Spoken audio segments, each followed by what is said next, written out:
This might be one of the most useful effects that you're not using. Today we're talking about freeze pedals.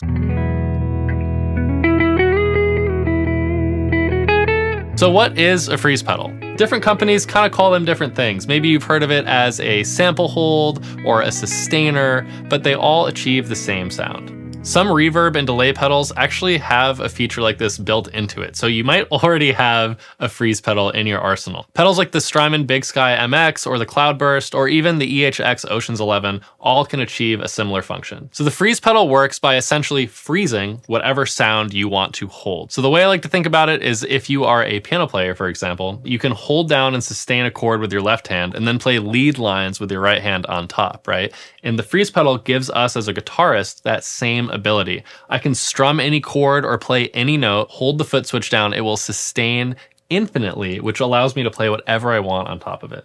So a couple ways you can utilize the freeze in a live setting. Let's say you're playing with your band and maybe, right before the chorus kicks in, you want to play a guitar fill, but you don't want your whole rhythm part to just stop, right? I might sustain that chord, hit down the pedal so it doesn't die, and then I can just play my lead lick on top of it. Boom, let go, jump right into the chorus. So let me show you how it actually works, right? Basically, I'm gonna strum a chord and then immediately kick on the pedal and hold it, play whatever else I want over it, and when I'm done, I will release my foot and the sustain will end.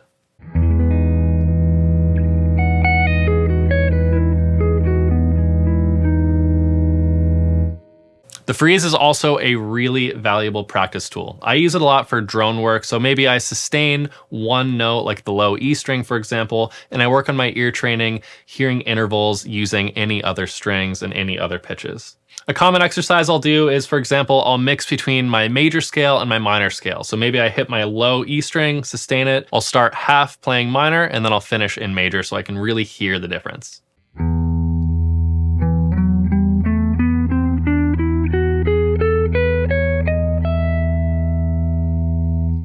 You can also utilize the freeze to help with your intonation with bends, or if you're using a slide to make sure you're always in tune. So again, I would just sustain one note and then maybe bend up to it or slide up to it and make sure that it is in tune against the sustained note.